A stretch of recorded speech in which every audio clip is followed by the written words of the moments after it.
Hey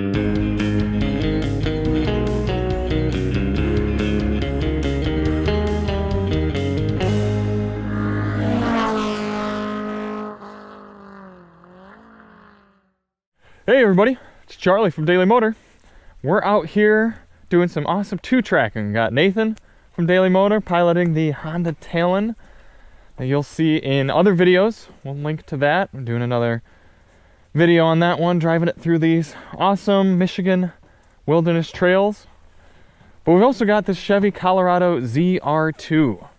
ZR2 being the off-road package, not quite as aggressive as the Bison, which we had up here about a year ago, but still plenty capable.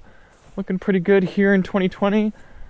People seem to like these big old gaping grills. I didn't care for the one on the Lexus IS, but plenty of you said that you disagree and the grill makes the car, so I'd be interested to know if you feel the same way about this Colorado. But the wheels look good. I like this color. And overall, it's a pretty competent package. So if you guys want to see more, we'll have a separate on-road review. The link to that will be in the description. But Nathan and I are going to go tackle some more of these trails. We're going to see and talk about how the Colorado does. It's been doing pretty well so far. Just had a little hiccup where one of the inner fenders for the wheel on the other side kind of came and got stuck onto the tire. It looks like we must have already lost a rivet or something like that in there, but no big deal. I was able to pull it out and keep on trucking. You see we got it plenty dirty and muddy. Nathan, what are your initial impressions on riding around the ZR2? It's a truck. It's a truck. That's a good point. $45,000 and you still have a manual key. It's kind of sticking to its truck roots. Yeah. It's like the opposite of a Ridgeline. Cool. Well, let's get behind the wheel and head out.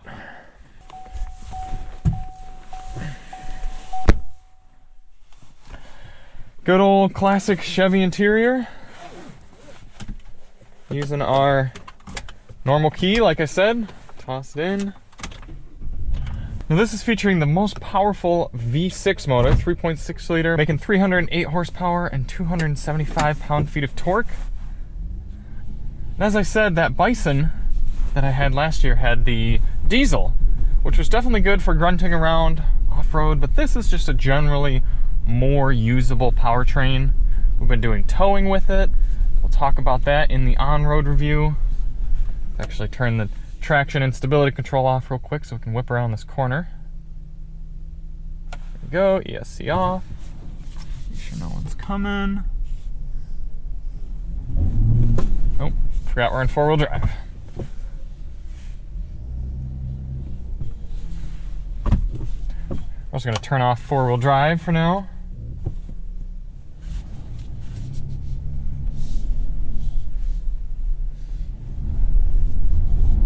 You can see even in rear-wheel drive, these tires grip and rip.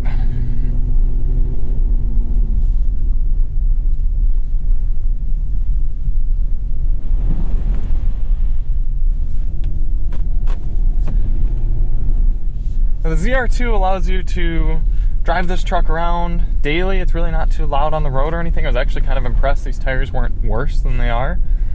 And then come off and have a little fun off-road.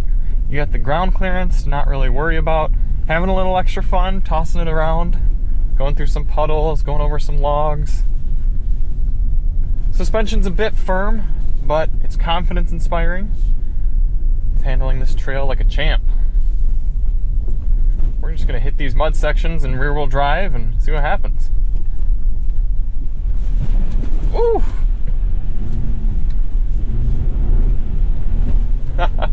Had both of them spinning. The off-road mode's telling me that they're spinning back there. We're having a good time.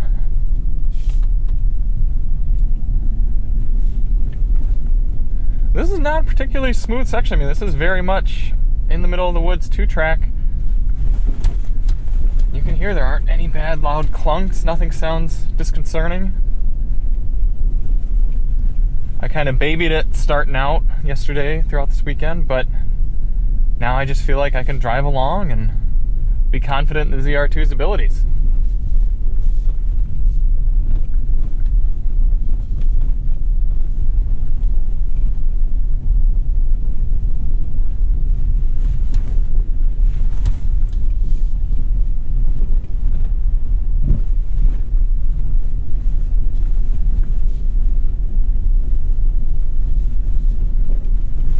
mid-sized truck like this is definitely a better choice for doing things like this than a full-size off-road. You got the new Rebel TRX, you get the classic Ford Raptor, and obviously their suspensions and powertrains would be plenty fine for this sort of thing, but you would be a little bit more nervous about the width. This smaller vehicle, I'm able to pilot through all these trails just fine. Got interior comforts like heated steering wheel, heated seats. Keep you warm while you're doing this. Opposite of when you're out in the side-by-side and freezing your buns off and getting soaked doing the same exact thing. Although you can do it a lot faster.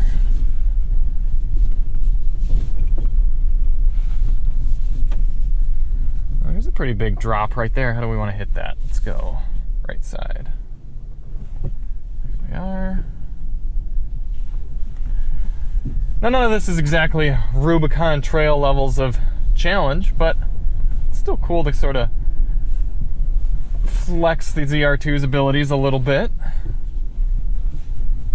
We'll change of pace from our normal on-road test route.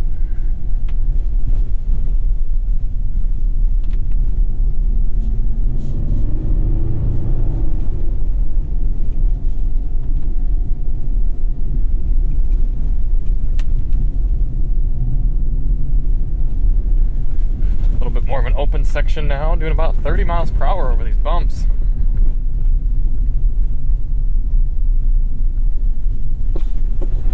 Oh, that's a big one. And there we go. There's our little, what do you call it? Inner flap fender protector thing. Came undone again. Mind you, this truck's only got 1,400 miles on it. We're the first ones. And this, as you can see, just keeps kind of getting caught up in there. It's annoying. Oh.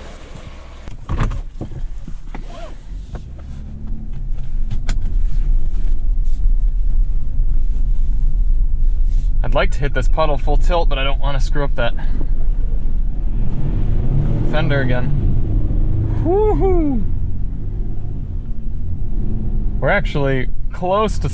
We're pulling through in rear-wheel drive, but that was, Did you guys see Nathan in the rearview mirror there? Oh man, he's gonna be absolutely soaked. Oh geez.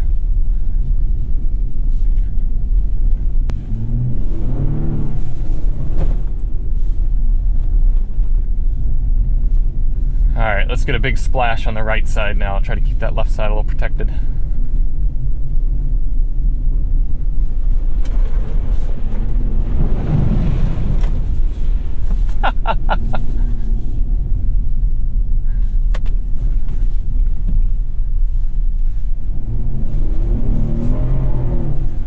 Like I said, this V6 is just such a good motor to be doing this kind of stuff with. You have the power to really actually liven it up.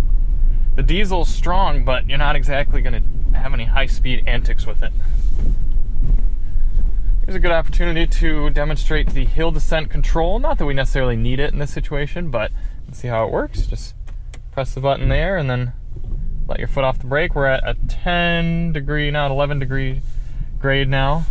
My foot is off both the gas and the brake, and it's just driving along, descending. Not nearly as loud or intrusive or obnoxious as the Toyota Tacoma's was. Alright, that's about enough of that. Apply the brakes, hold the descent control off, and we'll do this manually.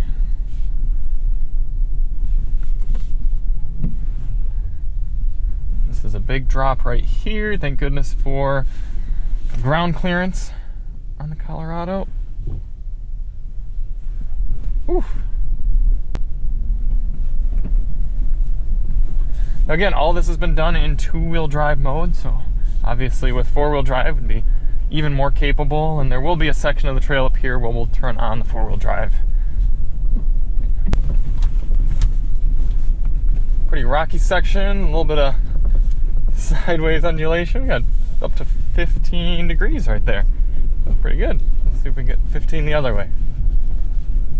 9, 10, 11, 11. So again, these little off-road features don't exactly provide a bunch of benefit.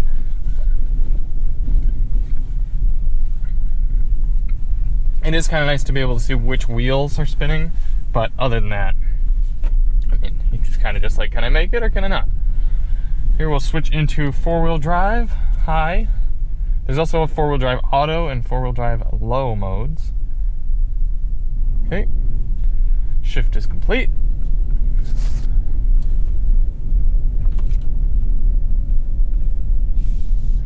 Get us through these sandy and muddy sections with confidence.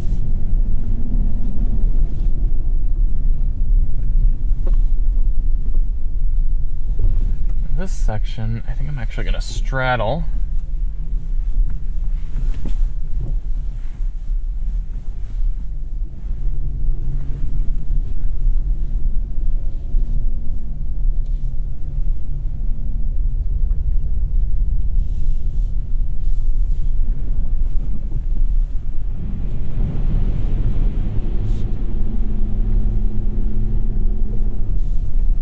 No problemo. And last but not least, the hill climb.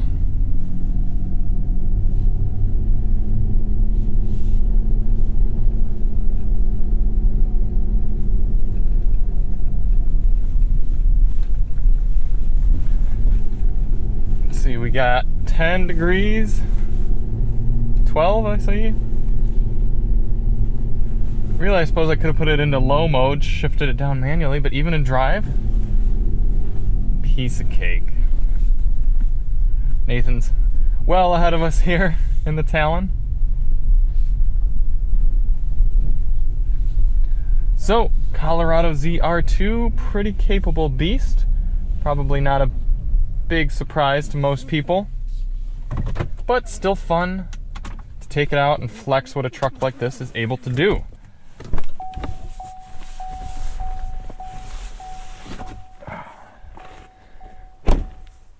Right, good and muddy, as it's supposed to be. So if you guys want to see more on the Colorado, check out the links in the description. We'll have a sound system test, a real-world fuel economy test on the ZR2, as well as just an on-road video covering its daily driving merits as well as towing abilities. And we'll see you on the next one. I'm Charlie from Daily Motor, and as always, drive on.